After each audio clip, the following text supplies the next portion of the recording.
This is Growth Guide, a podcast exploring the depths of curiosity, questioning everything in the name of growth. I'm your host, Brian D'Alessandro. Let's step into the world of feature film director and screenwriter Marc Meyers. Marc's body of work is diverse in genre, but always reveals and honors the deeper emotional truth at hand. Marc seamlessly moves from dramas like the critically acclaimed cult hit My Friend Dahmer to romances like All My Life, all the way to heavy metal slasher films like We Summon Darkness.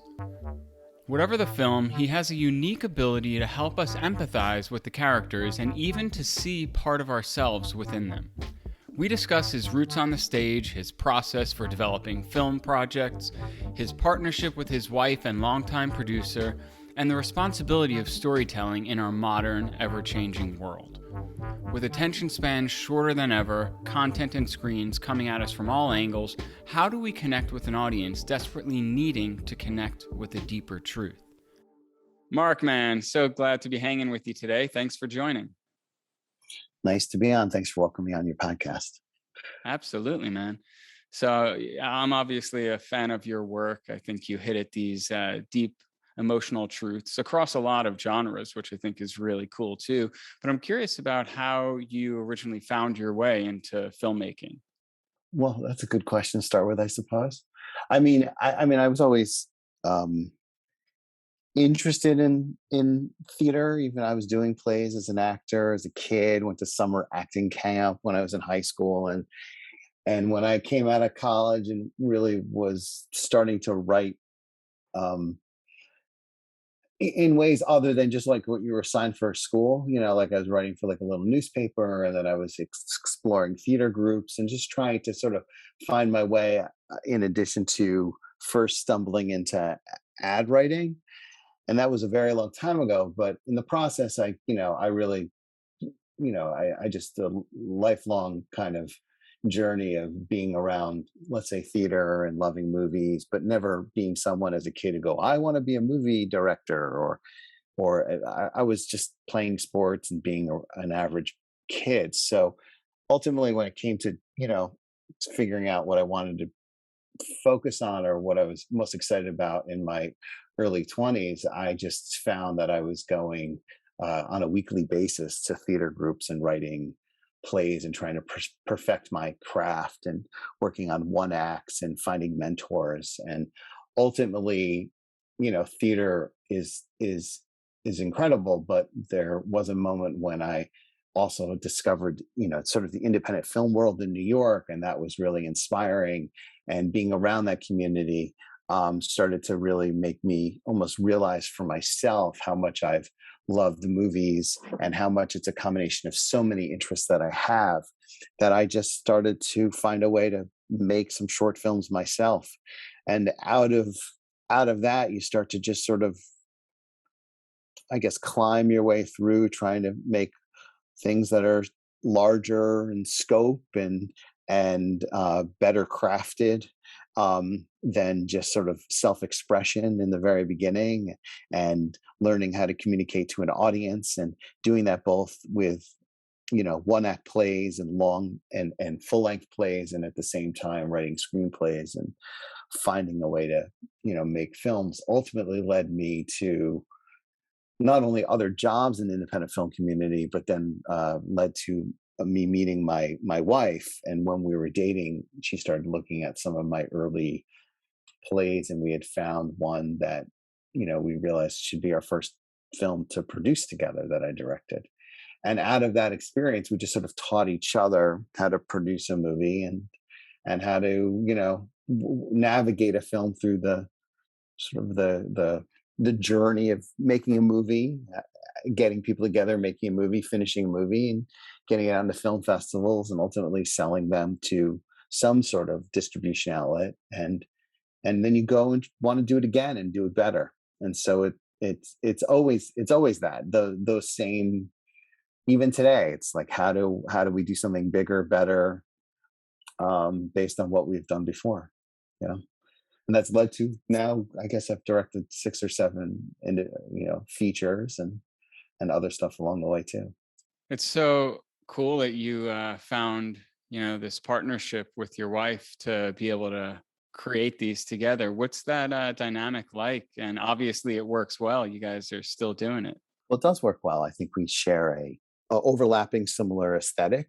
We both sort of focus and care about the same things in storytelling. We both were English majors in college, so I think we look at source material and get very excited by something that inspires us to tell a story that we, as we get better, we have focused more on stories that we feel are relevant and also that we think could cut through the noise of all of the growing content that's out there. Hmm.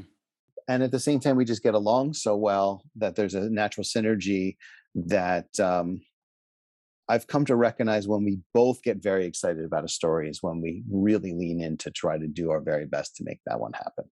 So there's constantly things that you're reading or going, oh, that's interesting, or you personally might get excited about as a story that you want to express. But then there's these times when we're like both very hungry to tell the same story, and those are the moments when we really rally, I suppose. Mm. And that's led to a bunch of these movies. And you said that you guys have these similar underlying desires in the film to, the messaging. What are some of those? Well, I think we both really respond to authentic stories that are about, relatable, real human characters in familiar circumstances. We're not necessarily people that started out as, you know, big fans of superheroes or um,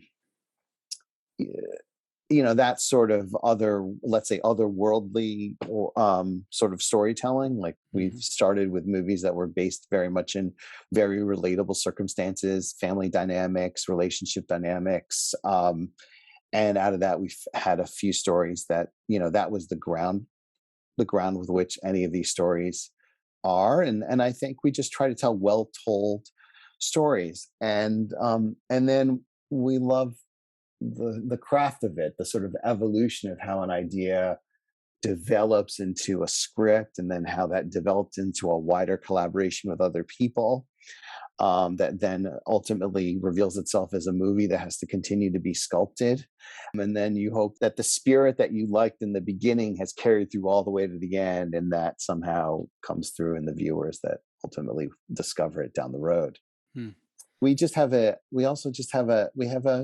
sort of a shared aesthetic that's very similar to the way I think like a married couple might have TV shows they both enjoy watching together, and that's over the course of all kinds of um genres, anything from like watching Secession or Ted Lasso to um loving great movies that we've both watched. There's other things that I've lately been watching on my own that are just of my own interest, or I don't want to wait around to for the appointment view and make sure we're both available to watch a show, so I'll Hmm. just sort of watch something on the side. But I'm the same for her. But I think the things we focus on are things we both believe are important, because you got to live with a story for a very long time.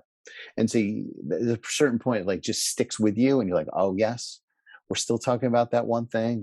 It's time. Let's focus on this one story. And I guess I'm being a little vague or sort of general, but that's kind of the spirit behind all of it. Yeah, when I hear you speak about it, and from some of your films that I've watched, and even in like Secession and Ted Lasso, I think there's this underlying honesty that exists there. There's that truth and that emotional truth, which is cool because it does span across genres and expresses itself in different ways. But there's, as you said, that authenticity that comes through. And I just thank you very much. I just watched All My Life last night, so I got a good cry in there. Good. I'm happy that I'm leading a lot of grown men to find a way to cry too lately. Yeah, oh I yeah, it's just, important. It's important. And yeah, I went in like, all right, is it going to be, just another like rom-com? And it sucked me in just in how real it was, and just a lot of the little moments. And yeah, it was just really touching, and it did a really good job of allowing me to feel myself in the characters and in the circumstances, even though I haven't experienced anything like that, just the nature of relationships. And I think That's one of the bigger things. Even you reference you weren't into, the superhero type films or stories growing up, but going to Joseph Campbell, A Hero's Journey, it is all that same story that plays out, and how it's expressed is just so rich. I mean, storytelling ultimately is such a simple and innately human act, yet there are infinite numbers of flavors that can touch us in so many different ways.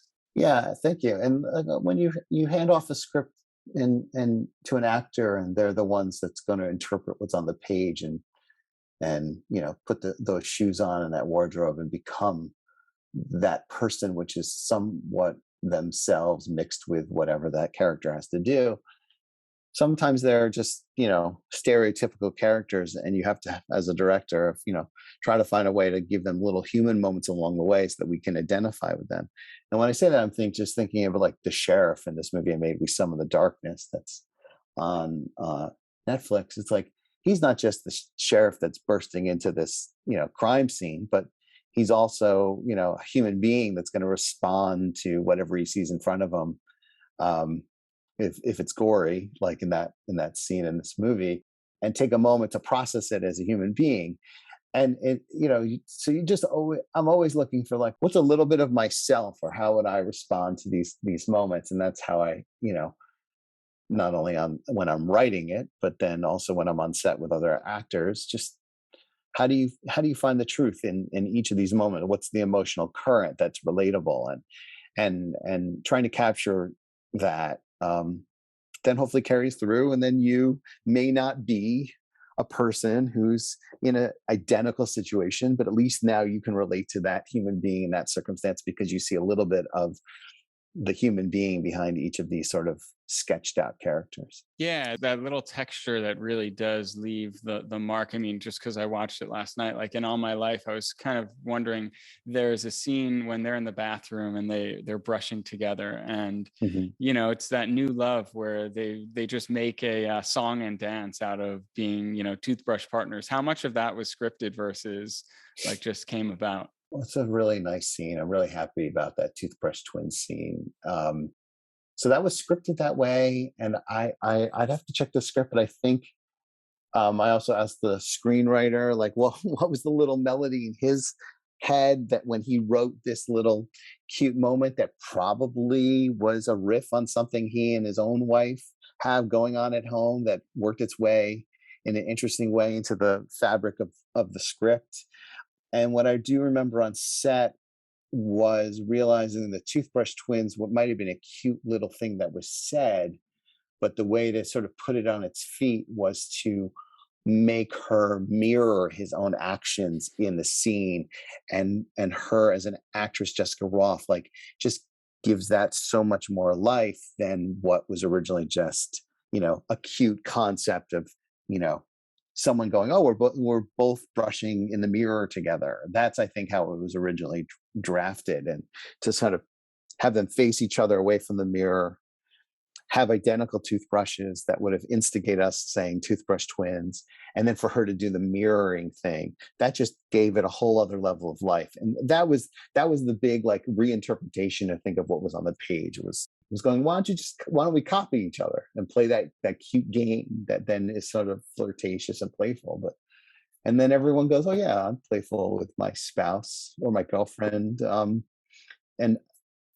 And I think that makes me remember too, there's so often a time when there's something about having people in these relationships also identify with the non-stereotypical, non-movie sort of inner dork little moments that we all do privately at home. And those are the things that when you can find them between actors, they then go, oh yeah, I do that thing too at home. I do this playful thing with my girlfriend. And then it spurs on all kinds of creative ideas that then helps, like, a scene that was on the page become a little bit more than was originally imagined. Yeah, that's one of the things about filmmaking that's so wild. Is it's such a long process from the idea to writing to scripting and rewriting to actors getting it to filming before the end viewer sees it. And when the end viewer sees it, they don't care about any of that. I mean, it's No. just it is what it is as it shows up to them, and how it makes them feel. So obviously what you capture and how you capture it on set is so critical. How do you cultivate an environment that really fosters that, openness, vulnerability, and connection? Wow. Thank you. I think that's one of my, I've been told that's one of my strengths. I try not to think about it, Hmm. but I think it started with the idea of I want to hold on to the spirit I had when I used to make little home videos with my brother in the backyard, and we just had fun. And because that's what we're doing, we're not saving lives, we're not in surgery, we're just creating like sort of make believe that hopefully other people can connect with and see a little bit of themselves in, or get taken away on a journey to forget about their everyday life for a moment. So part of that is just maintaining that sort of very just holding on to my enthusiasm for why I wanted to tell the story in the first place, and then communicating that to everyone that I'm working with around me, and then at the same time not on set being a dictator about the whole thing. I think there's lots of valuable, interesting ideas that are coming from all kinds of places. They could come from not only myself and my interpretation of what's going on and my plan of how to execute a day or how to a scene, but to watch the actors develop and find a way in themselves so that they're not being told what to do, but they're finding it for themselves. I mean, I think the word director doesn't mean dictator. It means like, I'm going to point to an area where I believe the scene or the movie is headed, and we're going to all go down that road together. And that means that even the camera operator with the cinematographer and the dolly grip all together could see what's happening in the rehearsal and see my original idea of how to like push in on some characters and add something to it that's beyond what would have been my original idea. And then if that is contributing to the overall spirit of what I believe I'm holding on to, then all of a sudden you're folding in those ideas. And then those people feel like they're a valuable contribution to what's going on. And then the organism of a set starts to be a much more collaborative environment where people respectfully wait their turn for when they can contribute. But when they do, they know that they're going to try to bring something of meaning to the set. And then another big thing that I picked up along the way is I just feel like ego is the enemy. And so if I try not to keep my ego, if I keep my ego in check, and if there are big egos in check, those are usually, if there are egos out there, those are the things that usually become the time suck, the distraction, and take away from the spirit of people feeling like they're making something very creative or, enlightened together. And as I've gone through these movies, I realized that, all my life being that sort of, at some point there was a couple moments at the end of filming where I feel like I had honestly touched or tapped into like a new process for myself, even of just keeping to refine not only how I communicate to the rest of the crew in times, but also how I discover a scene in a way to tell it in a very efficient, emotional way, because that's really in the end what you need to put on film are these very crystallized little moments that each have a little bit of magic in them so that the editor can piece them together, and then that then connects emotionally with people I don't know who are watching it at home or in a theater. Yeah, I mean, from my experience being on sets, both in the advertising world and being a part of, any independent film work, it's always amazing to me just what a organism the whole film crew is, and how just like any organism, it could have a healthy and functional or a dysfunctional energy to it. And it makes it either near impossible to make it work, or it just, like you said, starts to turn into something you never could have imagined. And you clearly, cultivate that openness for collaboration, which I think is so cool. So you mean like even in a finished product, you can feel that, I suppose? If I'm watching a film and at any moment I can put myself behind the camera and think about what they're doing or how something was being orchestrated, it's like, all right, something isn't working, right? And when you get sucked in and you're just in this world and you're a part of it, that's when there's something that's just in a flow. I mean, that's the other thing is that, so many things can just come and blindside a film, be it weather, schedule, illness, um, budget, that you have to sort of work your way through so many problems on a daily basis to hold on to what is the thing that you really have always been trying to do. Even the opinions of your collaborators, they may not always, you may not see every moment eye to eye, and so there's got to be a space that's safe, protected, and filled with a lot of trust. And then also, it's not always so easy, but you try to keep the drama in front of the camera and not behind the camera. Don't allow it to get behind the camera, and that creates a safe environment and in an efficient environment. And so those are all some of the things I have learned along the way that are really important to creating the right kind of collaborative environment for myself and for the people around. Mm. And then that then allows the spirit of the movie to kind of stay on target. Have you had to deal with it all? Self-sabotage? Beyond just the stage fright nerves that might have happened with, let's say, a day player, I think that's a very hard thing for an actor who's coming into a pre-existing movie and he's like entering a film on like week 2 or 3. He doesn't know what movie he's in really, except he got a part, and he doesn't know the tone or the style, and he's got to perform with people that have been working together for several weeks already and have a certain rhythm. That's its own pressure, and being a confident person who can jump on a moving train and join and making that person feel safe and included, that's its own thing.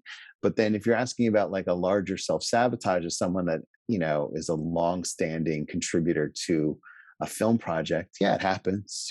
Part of your role as a director is and or a producer is to help that person get out of their own way a little bit. Sometimes they may not even see it that way themselves. And one thing that I picked up on early was just that, like, crews sometimes they're carrying the baggage of being mistreated on a previous set to the movie they're about to enter into, and you have to assure them that's not the case here. You will be taken care of.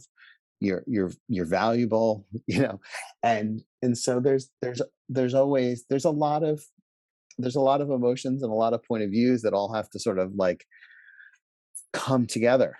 um and I've had a good amount of time since the sort of pandemic and production slowing down, ultimately stopping for a while, after being busy for a bunch of years, to really you know think about all the journey that I've been on, and how I've developed and evolved as a director or a writer, and in going out again, like just what how comfortable I am on set, but what things are very important to make sure that that environment allows everyone to not like be their worst enemy, or for people to get in the way of the larger project that's at hand, including myself.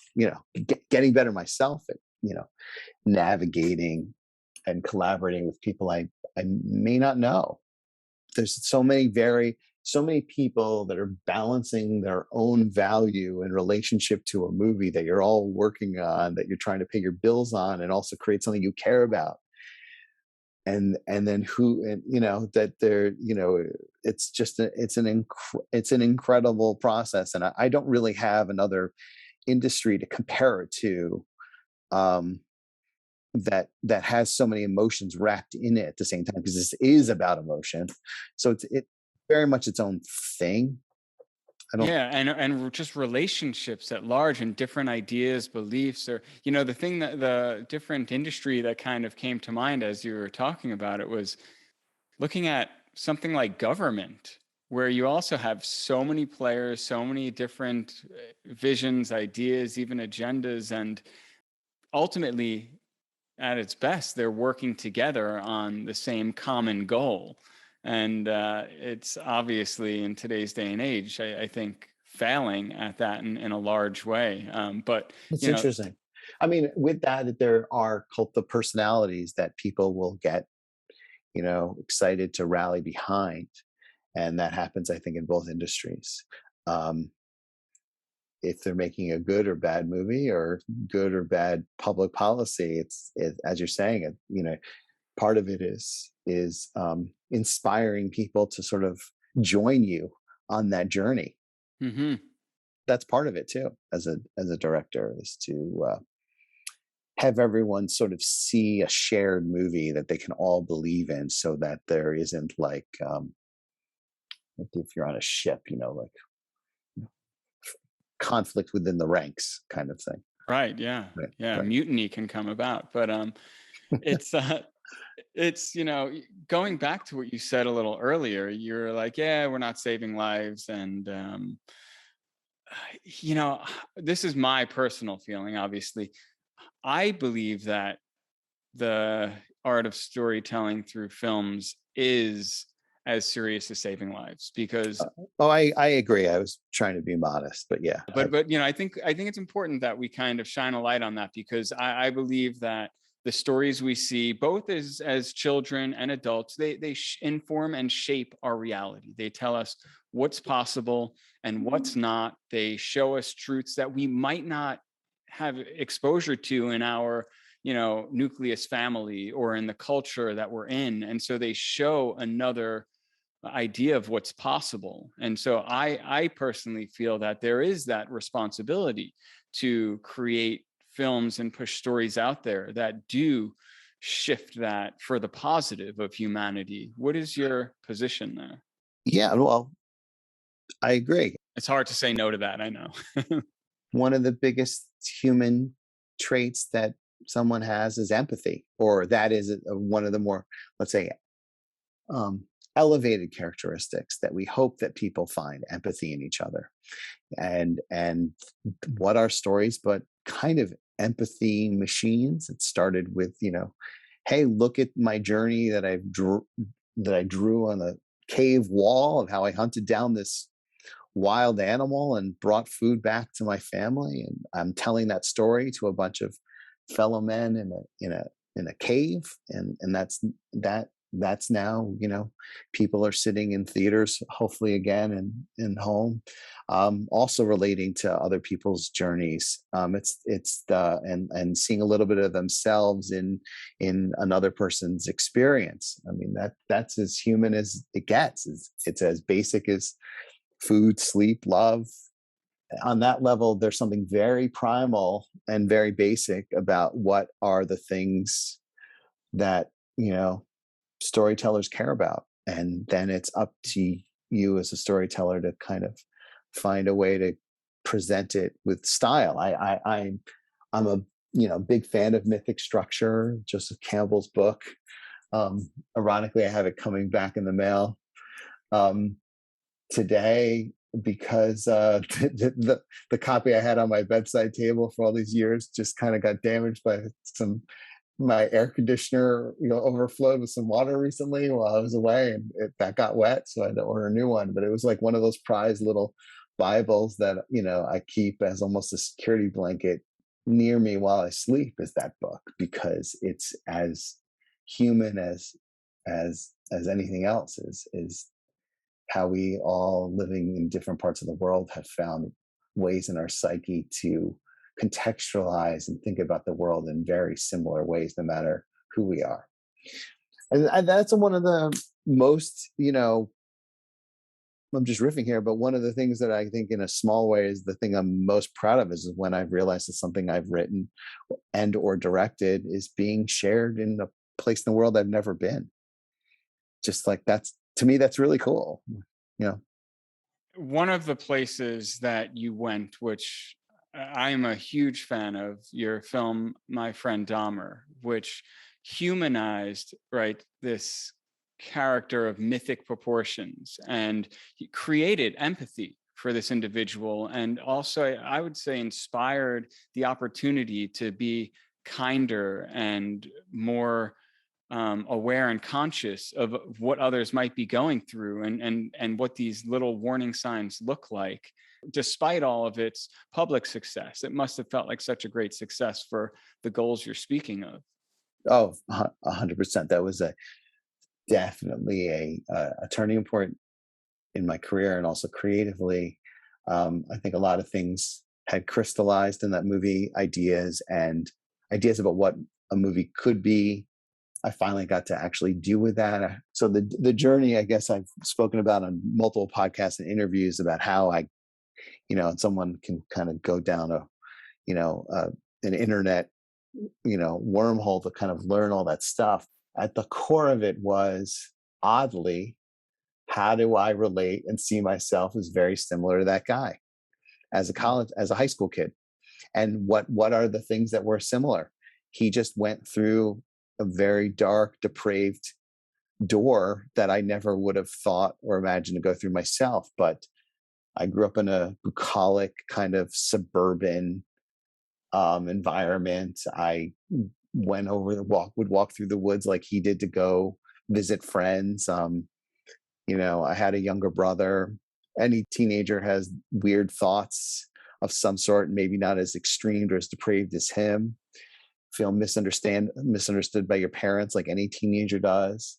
Try to become part of a group of friends, and try to relate to a bunch of kids that might, see you, but then also, laugh at you at times. That's just the course of any teenager. And that's what's so interesting, is that those now adults who knew him as a high school kid, they look back and they didn't see the signs.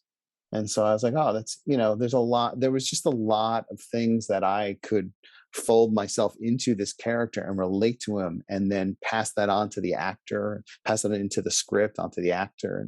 And that spirit then carries through. And then all of a sudden, everyone else like kind of can also relate to this character, and not just look at him as a stereotypical like bad guy or depraved kid, someone that's dark and elsewhere. It's all about how similar he was. There was a moment after filming the first week where we were all at a bar, and there was a moment of doubt that I had, and I was like, I don't know what's so special about this movie. I remember I sang over a beer, like, it's just about a bunch of kids in high school, because we were starting the film by filming all the high school scenes. And then someone was like, dude, you're doing a movie about Jeffrey Dahmer in high school. I'm like, oh, right. Like, Yeah. for a moment I forgot, because I wasn't doing the Dahmer you knew. I was doing about before that story. And that's it for most people. All that viewers probably had, right, is their understanding of who this character was as this terrible figure that's been painted a very specific way. Yeah. Some younger kids or actors I met along the way, they read the script, they weren't even aware it was a real person. Like, it just hadn't hit them as like, oh, this is a guy from history, because it was before whatever their scope of influence and information, sort of, because they were in their 20s, the teens at the time. But that was also very interesting. But that there was that going on, where this could very well be their introduction to this infamous character. And at the same time, I knew without saying it, everyone that was older and aware was putting all of their ideas and judgment about who Dahmer was on top of what they were watching. So they were recalibrating in the moment what they thought and what they had read and heard about him, in contrast to, oh, this is just a kid who is looking to have some friends. Wow. So, wow. Right. And part of it is just knowing and being aware of that I don't have to educate you on who Dahmer became, because you're going to do that on your own. So I want you to just be in this experience and be in this time capsule of the mid to late 70s with these kids, and just be in that present tense. And you can do all the other emotional work around what I'm giving you. And I like that as an approach to the film, rather than or any film, rather than kind of giving me a spoon-fed history lesson to get it started. Holy shit. I'm like just blown away by just that notion that this was such a different film for just those two groups. I know everyone sees or hears a story and they have a different experience of it, but that is so definitive. Like, because yeah, I was watching it in tension with what I knew the outcome or the end to be, while man, it's almost that much more terrifying for someone who's watching it having no clue and then learning it takes that spin. Learning it in real time. Yeah. And I also, I knew that people were undoubtedly going to go to Wikipedia afterwards and read all about him, because of where the movie leads to is the beginning of a whole other journey for this guy that is far more public and available. So to sort of bridge you to that point was one of the dramatic devices, rather than starting it with some news reports and then go, now we're going to backpedal and show you him in high school. That just would have taken all the air out of the balloon. It would have taken all the suspense and tension out of anything I was building. Amazing. And now I'm thinking, even more so, I keep on forgetting how much older I'm getting. And, in comparison to our younger generations, and also how much storytelling is evolving and all of our technologies are evolving. How do you keep up with that? Just the attention span and the, like you alluded to before, the noise of all the content out there. I'm figuring out myself, to be honest. I mean, I think I'm a little bit more hip to what's going on than I was 15 years ago before social media, and I could make sure that I had tentacles out in various ways that weren't part of my everyday. So I do think about when I was in my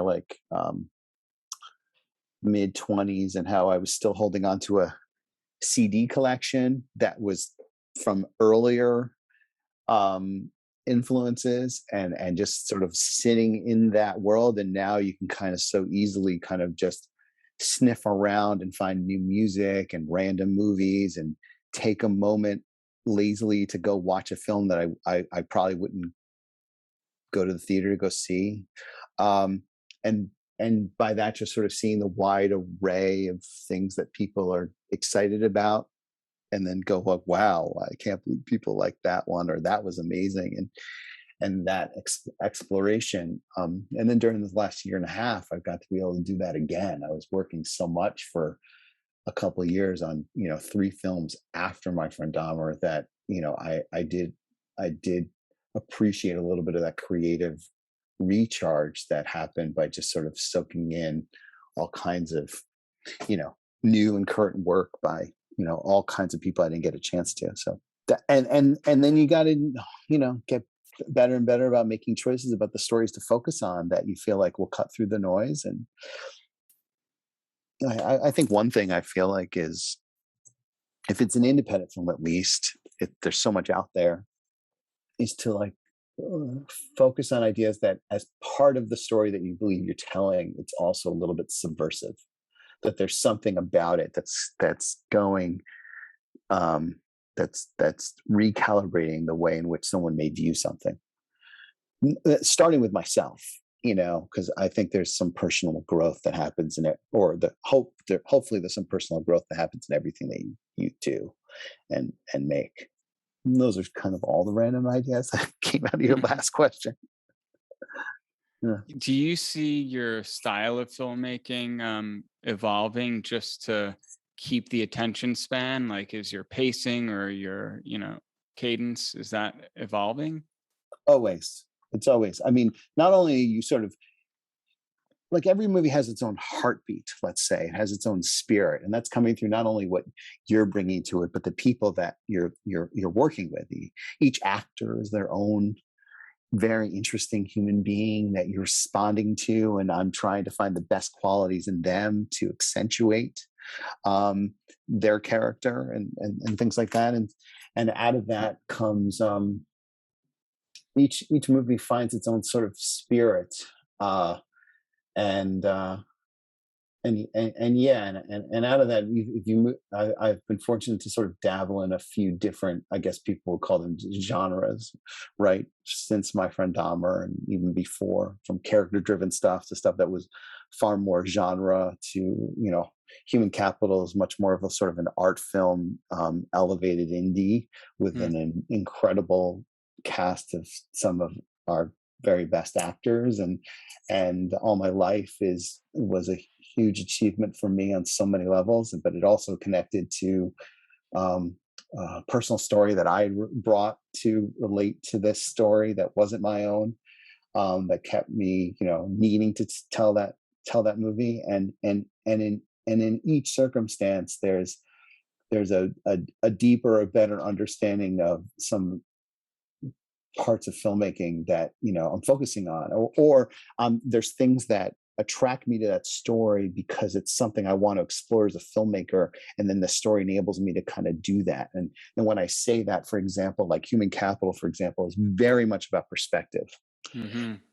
because it's three different characters' stories that overlap over time that all then collide.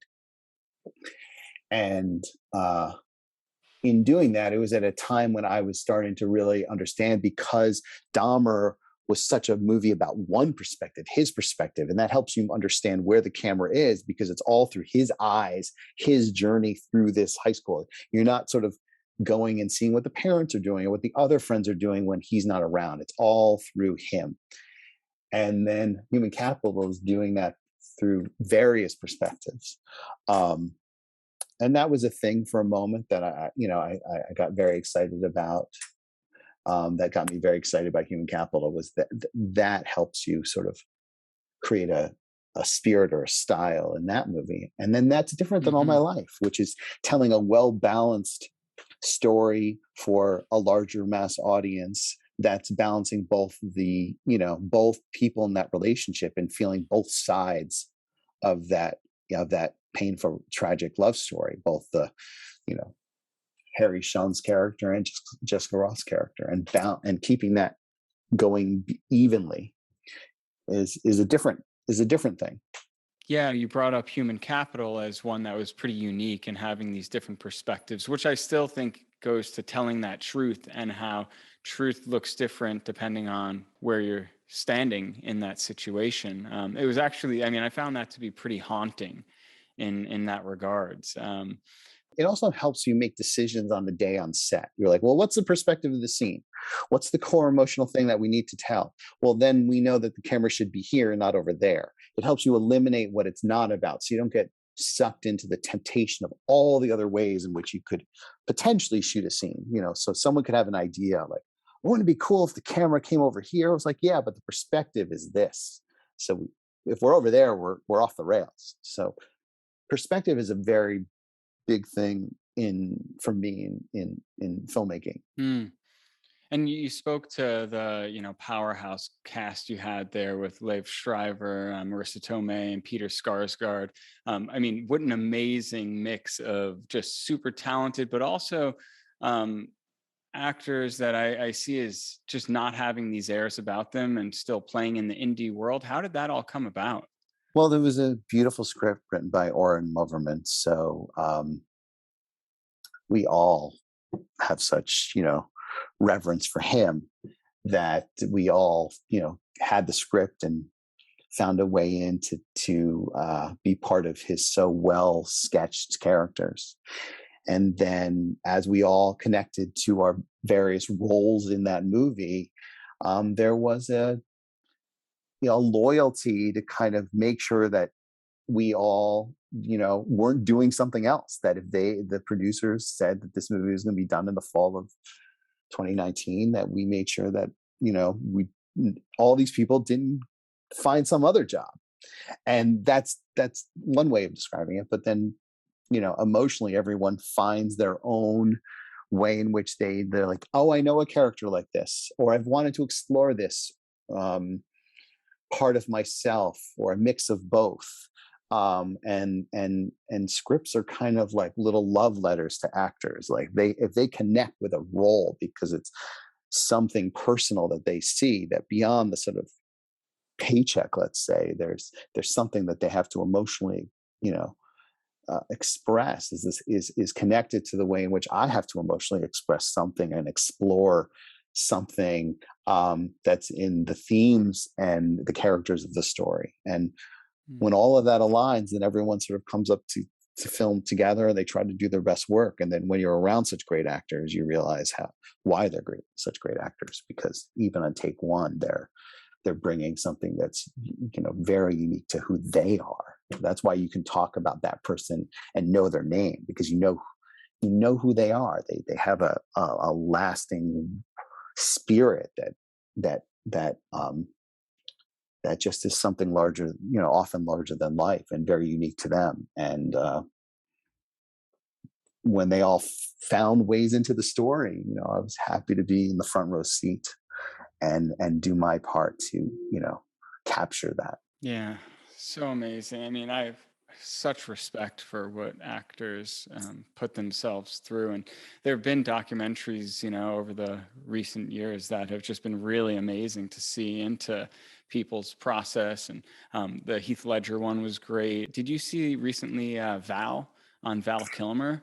No, I got it on my watch list. I want Oh, to see that. Yeah, dude, yeah, we got yeah, to yeah, talk after you watch yeah. that. It's I'm pretty sure. amazing. Yeah, I've been waiting to watch that with my wife. Now that school's started again for our family, it's a little easier to have a little bit of a normal routine. Yeah, but one of those characters, you don't know why, but whatever role he plays, you just, or at least I, connect with it and just feel that truth in it. That's the amazing thing about actors, is how they express themselves is through a very physical thing. That's also very, mental, but it's not putting it down on paper. It's putting on film, which is almost even more permanent, which is incredible. But it's a very physical thing. It's a full body thing for most, and Mm. I have such respect and admiration for what they do. And I also think it's a hard it's a hard existence too, because I think, like, for all of us, when something emotionally affects us, you need time to recover from those things. And a lot of them have found very good ways to kind of be a character, shed that character, become another character, and still hold on to who they are underneath all of that too. It's amazing, and they're very unique. And it's one of my favorite parts of filmmaking, is working beside them, with them.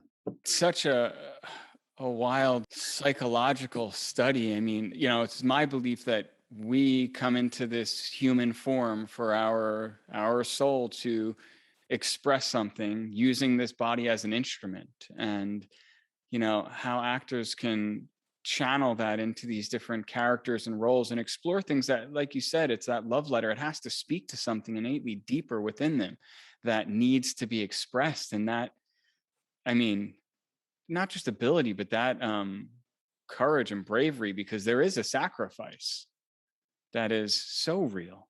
Yeah, and also it makes me think. Years ago, I was at some party, and I had met some producer, just finished a movie with Sean Penn, and I had asked him, like, what was it like? And he had said, well, it's incredible. He's a thoroughbred. And that phrase stuck with me. And then as you work with more actors, you see them. They're like,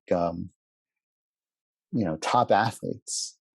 They're top emotional athletes. That can access parts of their, physicality and emotions in a way that a lot of us spend too much energy suppressing or repressing, and they're much more the opposite, which is, like, in many cases, like, how do I put that, pull that out of me, where a lot of people spending a lot of energy doing the opposite, you know Yeah. which just, makes making a movie that much more inspiring, because you get to really be part of people that are trying to explore, some part of human nature, and investigate that, and inhabit someone that may not be themselves, and find a way through that, that it's really an amazing thing to witness, to be a part of. I like that moniker of he's a thoroughbred. And you can see in other um and other careers, other styles that exist too. Like I had a client who is a concert pianist, and I had the, privilege of, watching him perform a number of times. And man, you just watch, and it's such a physical and emotional experience for them to embody. And it's challenging. It's like, when I first learned that like race car drivers have to be really fit as athletes because of what they're going through and to be able to endure all that.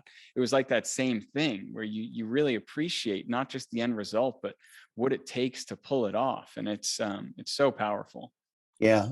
What's physically going on within them to be able to keep providing is amazing. There was a moment my wife and I went recently, saw The Dead and Company, and I remember she turned to me and she was like, "Why are so many musicians like they got a full head of hair and so many of them are skinny? It's like there's something going on where they're just, even if they're Bob Weir's got a mane of gray hair, or Jerry Garcia at one point, but it's like they got these full head of hair, and a lot of them are still skinny, and maybe it's a lot of other parts of life weren't working for them, so they weren't like super athletes, and they found music, and so they are slender or whatever. But there's just something physical and expressive about putting your emotions out into the world, and from yourself as an actor or a musician, that there a lot of times they're just tapping into something really special within them, and other people just don't have the time or interest or ability to do that. And I think that's why we have so much. We're so drawn to watch and be around these people, because they have a bottomless well of creative energy that they're willing to sort of share, that's coming just out of them. Yeah, they're just tapped in, and I totally resonate with that. I think even to the point of being, fit and having that full head of hair, like there's this abundant, infinite energy source, and if we get out of the fucking way and just let it flow, that's all it wants to do. And if we find something to channel that into and just let it flow, I believe that there are benefits to, the physical, emotional, mental, and spiritual layers. So it makes sense. Yeah, there's something that's the thing that's most frustrating to me in life is when people don't want to talk about something, or you can't talk about this around them. That thing is a hard is that's a hard that's hard. That's not healthy, I think. Sometimes you got to choose your words wisely, and that's its own other balancing act as an adult. But just not keeping things wrapped up in yourself and letting it go, and then saying goodbye to stuff, and then regenerating ideas and creativity and expressing yourself is, I think, very important to like health. Well, Marc Meyers, thank you so much, man, for joining today. This has been a total blast. And yeah, I love what you do. Thank you very much. That went by fast. Thanks for joining us this week on Growth Guide. A big thanks to our sponsors. This episode is sponsored by Project New You. I'm a huge fan of their Nitrovite nootropic brain supplement. It's helped me to develop laser focus, a better memory recall, and motivation. Nitrovite has helped me in launching this podcast amongst completing many other projects. Visit growthguide.love/focus to learn more and use promo code GROWTH for 15% off. This episode is also sponsored by Morning Man. Live manly, own the morning. I learned about this from UFC champ Frank Shamrock. He was always having trouble getting started in the morning without like 7 or 8 cups of coffee. No exaggeration, I've seen this in person. So he created this product that's packed full of 45 superfoods, and it has 95 milligrams of clean caffeine, so you get that charge from the greens and also get a hit from the caffeine without feeling all jacked up. I'm definitely caffeine sensitive, and I like this product because it doesn't make me feel like I'm bouncing off the walls, but I feel sharp and energized to get shit done. Visit growthguide.love/morningman to learn more and use promo code GROWTH for 15% off. I'd also like to thank our sponsor, Atmananda Yoga. You guys have got to check out their yoga alignment mat.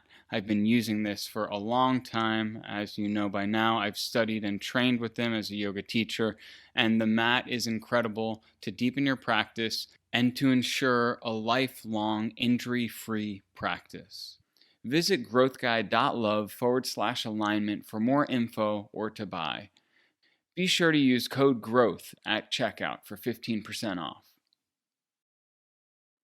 Make sure to visit our website, growthguide.love, where you can find freebies, exclusive content, and subscribe to the show so you'll never miss an episode. If you found value in listening, I'd really appreciate a rating on iTunes. I can't tell you just how important this is. Or spread the love. Tell your friends, your fam, heck, tell your spirit animals. And follow me on Instagram at growthguide.love. Be sure to tune in next week for our newest episode.